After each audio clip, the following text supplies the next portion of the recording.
Thousands of people attend a fake Halloween parade.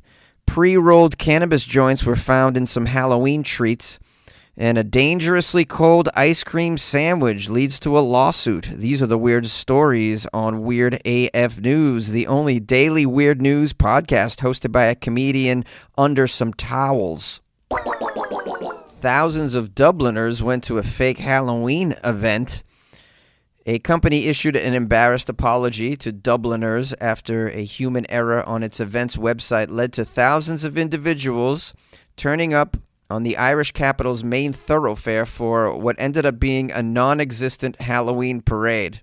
Oh, how terrible. Sounds like these people got ghosted. Footage of the Thursday night shenanigans showed throngs of individuals lining both sides of O'Connell Street, waiting for a supposed Halloween parade. It was supposed to be made up of giant Halloween puppets made by one of Ireland's best-known theater groups, the Galway performance company Macnas. You know these guys. They're crazy about their puppetry.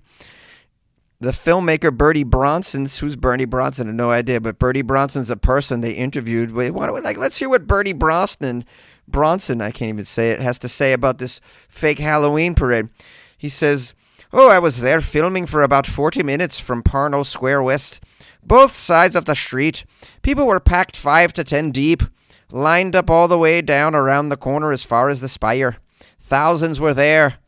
The Luas was completely blocked on both sides. The Luas, it says the Luas is the tram line. I guess that's public transportation in Dublin. Wow, some people got scammed, it seems. Getting scammed on a holiday is terrible because maybe you canceled plans with your friends or something. You planned on doing this in lieu of something else. So in that sense, it's kind of annoying, but at least these people that got scammed, they weren't alone on Halloween. There was thousands of people that also got scammed. I mean, at what point does the fake party just turn into the real party? You know what I mean? Look on the bright side. Now, the article says crowds turned up to see the event, which was listed as taking place on the My Spirit Halloween website. Oh, they have My Spirit Halloween in Dublin as well? Man, that company's taken over the whole world with their terrible costumes that are overpriced. Okay, then when bemused crowds, that's a fun word. I was bemused. Oh, man, imagine someone saying that to you. How'd you feel last night? Oh, I went to this place, I was bemused. When the bemused crowds began to be dispersed. Do you think anyone has been bemused in Bermuda? Just saying. I was bemused in Bermuda. Okay. I'm so hungover. The bemused crowds began to be dispersed by Gardaí, that's like the police in Ireland, who told them no such parade was taking place. They suspected a scam or some seasonal trickery. Oh, yes, we find it to be seasonal trickery. You got to watch out around the seasons.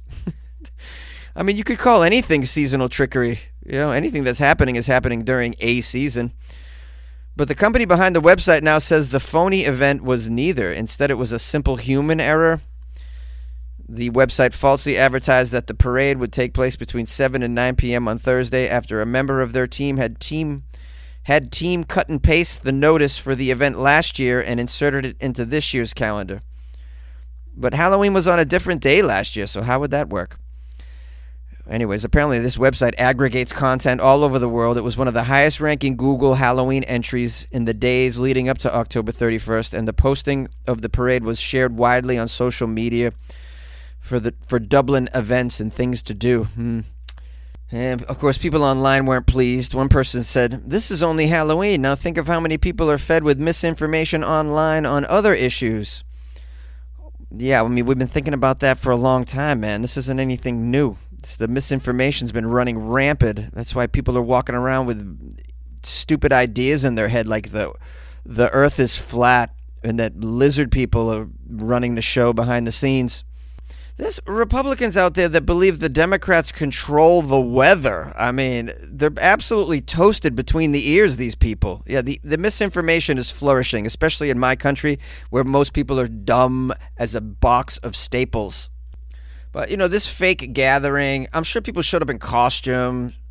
I'm sure people showed up, kind of tipsy and in party mode. So, that gathering, although it was a mistake, it was probably a pretty fun gathering. I mean, imagine the places they could have brought you to. But it could have been like, hey, everybody, let's meet in the swamp and throw firecrackers at each other's face. I don't know where I came up with that, but like that could be an event that someone fake created. And then next thing you know, people are upset. They're upset. They don't want to hang out in a swamp on Halloween. You know what I mean? Like, my point is, this one isn't so bad. At the end of the day, there were probably party people in your vicinity. It's like being tricked into going to a fake orgy. You know, that's probably not so bad. You know, you've already attended. There's a group of people there with very scantily clad clothing that have orgy on the brain. So it's probably going to go well anyways. I mean, you're going to walk out of there at least getting dry humped, or maybe you get a phone number. Pre-rolled marijuana joints were given out as Halloween treats in Nova Scotia, according to the police. 3 Halifax area trick-or-treaters found some unexpected and unsafe items in their Halloween loot, according to the police, and they're warning parents to double-check their children's trick-or-treat bags very carefully. Well, man, you know, it turns out I missed out again on some free drugs. I mean, I keep covering stories about people finding or being given free drugs, and I'm never in that area. There's free drug events occurring each week, it seems. Never in my vicinity. What the hell, man?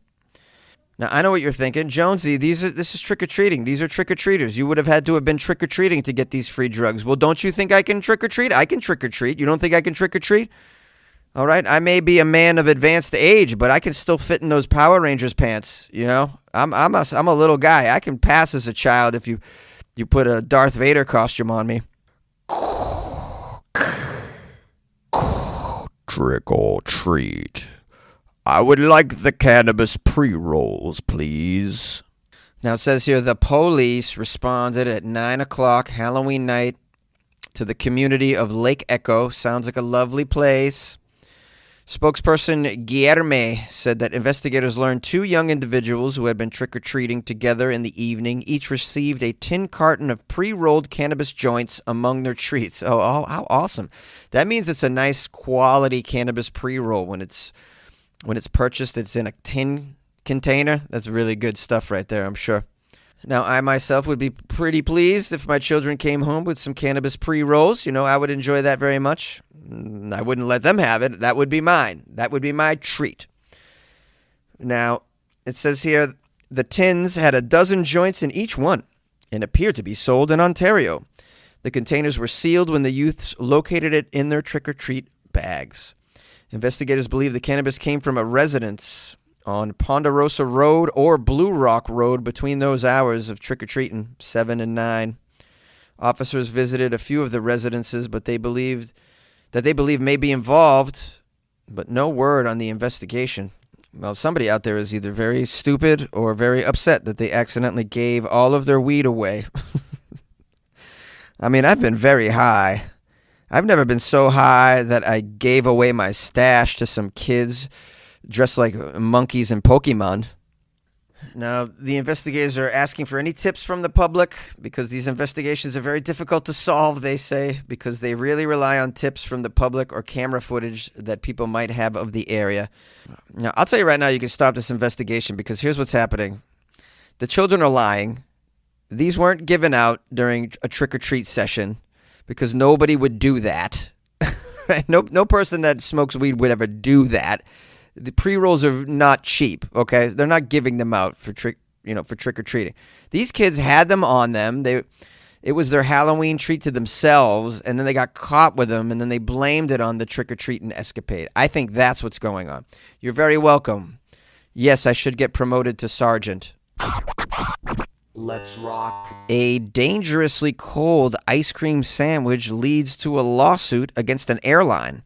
A woman is suing the airline JetBlue, saying that she was given an ice cream sandwich that was, quote, dangerously cold, and that she should have been warned about the level of danger that was in this dangerously cold ice cream sandwich. Never had an ice cream sandwich that was dangerously cold. Ooh, frightening. Now, this lawsuit was just filed by a Jersey lady named Carla. Carla reportedly is demanding a lot of money against the airline, plus some legal costs. Now, she claims she sustained, quote, an oral injury when she bit into the Nightingale brand strawberry shortcake ice cream sandwich. Ooh, I've never had the Nightingale brand strawberry shortcake ice cream sandwich. But that sounds tremendous, especially right now. The lawsuit says Carla was given, quote, food at a temperature below what is reasonable for or safe for consumption. It also says airline workers did not warn her of the dangerously cold temperature and the solid state of the ice cream sandwich that she was served. Now, I've also had an ice cream sandwich this hard before. It was pretty hard, very hard. I solved it, though. You know what I did? I waited a few minutes. Genius. I know, right? Genius. I waited a few minutes, right? And I went to public school, and I still noted to wait a few minutes before I bit into it. This lady. Now back to this frivolous lawsuit here. Carla says that she's dealing with severe and permanent bodily injuries from biting into the ice cream sandwich. Apparently, she suffered a root fracture to an upper left lateral incisor. The tooth had to be pulled in an emergency procedure. The injury has resulted in, quote, significant expenditures for treatment. I believe that. I believe that it was significant expenditures for treatment because teeth, for some reason, cost a lot to fix. They're luxury bones. You know, they're the smallest bones, but yet they're like so expensive to fix for whatever reason. So yeah, she probably got a bill for it. But I mean, you got to be pretty dumb to continuously bite into something that's hurting you and completely frozen like a block. Even a dog, as dumb as a dog is, a dog understands bite inhibition. I mean, what kind of biting method does she use, this Carla idiot? Does she can't control the bite? Does she just bite 0 to 100 right away without testing things? Like, hey, would you like an ice cream sandwich? Oh, I would love an ice cream sandwich. Oh, this one looks delicious. Let me take off the wrapper very slowly. Oh, let me smell it. Oh, now I'm going in for the bite. And ah! I mean, it's just like that's like what a child would do. All right, that's kind of the end of the article. They mentioned someone else suing JetBlue for hot tea, dangerously hot. They're always dangerously hot and dangerously cold. And it's like people do you not have hands? Can you not feel what's in your hand before you put it in your face? Wow. I mean, just infantile, so infantile. She's probably going to win some money. You know, this is how it goes. They just win money. And there's so many lawyers that'll take upon these cases, too. I like to picture her lawyer as Jackie Childs from Seinfeld. Who told you to make that ice cream sandwich so damn cold? Huh? Who makes an ice cream sandwich that cold, man? Notice, Your Honor, my clients' chompers are strong and firm and exquisite. But not anymore. Hello, my friends, my loyal listeners of the Weird AF News podcast. Thank you so much for spending some time with your buddy Jonesy. I really appreciate that. I hope you had a lovely weekend, lovely Halloween weekend. Hope you enjoyed that Florida Friday episode that I did for Friday. I was in a strange mindset because I was very messed up the night before. It was Halloween night in Las Vegas, and I had too much fun. No regrets. I woke up with a She-Hulk. It's pretty cool. It's the one night of the year you can wake up with a She-Hulk. It's nice, man. There's only this one little window of opportunity where you can wake up with a naked green lady. You know, if you're lucky, it'll happen. It'll happen for you. You know, if it didn't happen for you this year, maybe next year. Maybe it'll be a cat woman. Maybe you could wake up with a sexy cat woman. That would be nice. You wake up with a sexy cat woman, or somebody wearing a sexy police outfit. Ooh, Sergeant Pat Me Down. Nice to see you. I need to give some shout out here and some love. So we have a birthday boy named Gary Staines. I'm a little late on his birthday. His birthday was November 1st, which was Friday, I believe. But I was too messed up to remember to wish him a happy birthday. It was a miracle I got the episode out, to be honest with you. But Kristana bought coffees for me off my website, weirdafnews.com. And when you buy me a coffee, or multiple coffees off my website, weirdafnews.com. Shameless plug. When you buy the coffees, you can write me a nice note. And she wrote, "Hi, Jonesy. My boyfriend, Gary Staines, really enjoys your podcast. He's been listening to Weird AF News for years. His birthday is November 1st. He would be so excited if you gave him a shout-out on your podcast. Thank you, Jonesy, for all the hard work you put into the show and for considering this request." Isn't that sweet? Kristana, what a wonderful, wonderful girl that she would do this for her boyfriend, Gary. So happy birthday, Gary. Big shout out to Gary Staines, who's a big-time fan of the show. Weird AF News, been listening for years. I'm not sure where you, in Atlanta. I was going to say, I'm not sure where you guys live, but it's Atlanta. So I got some fans in Atlanta. Very lovely. I hope Gary had a nice weekend. I'm sure he did. It's got to be cool to have your birthday around Halloween, right? That's got to be great, Gary. I'm happy for you. That's a good birthday party to also have a Halloween party. That's dope. Anyways, you guys can support me by buying me coffees like that, like the lovely and supportive Kristana from Atlanta. You can go to weirdafnews.com. Just click on the buy a coffee banner. And right next to it is the join the Patreon banner. You can do that too. Join the Patreon. Then you can follow our Weird AF News Fantasy Football League, which is pretty exciting. I think it's pretty exciting. I'm a football freak, man. Can I just tell you, I'm not very good at betting on football in Las Vegas. I'll just tell you that. I placed 8 total bets on games, and I won 2 of them. So, yeah, didn't do so good. Last the money I made doing stand-up comedy, which wasn't much, was lost. on drinks and food and NFL games. Yeah, kind of a failure of a trip here, but that's okay. It's okay. Hey man, you got to live up life. You got to live life. You got to do your thing. What do the kids say? You got to YOLO. You got to YOLO this bitch. That's what I'm trying to do. I'm trying to YOLO. I'm trying to learn here. Anyways, back in Los Angeles, back on the grind, recovering. I'll be on my feet in no time, and I want to thank everybody for putting up with me. Thank you. Good luck with your life, man. Good luck with my life too.